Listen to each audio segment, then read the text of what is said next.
Inilah 6 tanda rumah terkena sihir dan santet. Yang pertama, sering terjadi pertengkaran. Ciri rumah yang dikirimi sihir dan santet yang pertama adalah sering terjadinya pertengkaran antara sesama anggota keluarga. Pertengkaran ini biasanya dipicu dari hal-hal yang sepele dan terjadi terus-menerus sehingga merusak hubungan baik anggota keluarga di dalamnya. Yang kedua adalah hawa rumah menjadi sering panas.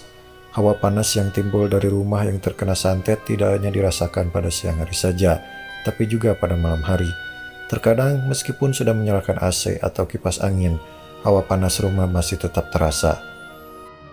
Yang ketiga adalah penghuni rumah sering diganggu jin. Gangguan jin ini biasanya berupa suara berisik yang tidak diketahui sumbernya, atau terkadang benda-benda di dalam rumah sering terjatuh sendiri tanpa sebab. Maka dari itu, kewaspadaan perlu ditingkatkan dengan senantiasa selalu berdoa meminta perlindungan kepada Allah Subhanahu wa Ta'ala. Yang keempat, mendadak sakit tanpa sebab. Ciri rumah terkena sihir atau santet selanjutnya adalah beberapa anggota keluarga mendadak sakit tanpa sebab.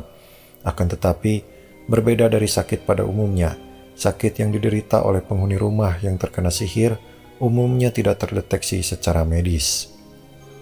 Yang kelima, makanan cepat menjadi basi. Ciri lainnya adalah makanan yang tersimpan di dalam rumah lebih cepat basi daripada biasanya. Tanda ini bisa jadi rumah telah terkena sihir, terutama rumah yang digunakan untuk bisnis kuliner di dalamnya. Dan yang keenam adalah rumah terlihat kotor dan bau busuk. Ciri terakhir adalah rumah yang selalu kotor dan selalu tercium bau busuk. Tak enak meskipun telah dibersihkan berkali-kali. Bau yang terasa di dalam rumah juga umumnya tidak dapat dicari dari mana sumbernya. Bagi setiap umat muslim, sebaiknya pelindung adalah Allah Subhanahu wa Ta'ala, karena hanya Allah Subhanahu wa Ta'ala pemilik bumi dan segala isinya.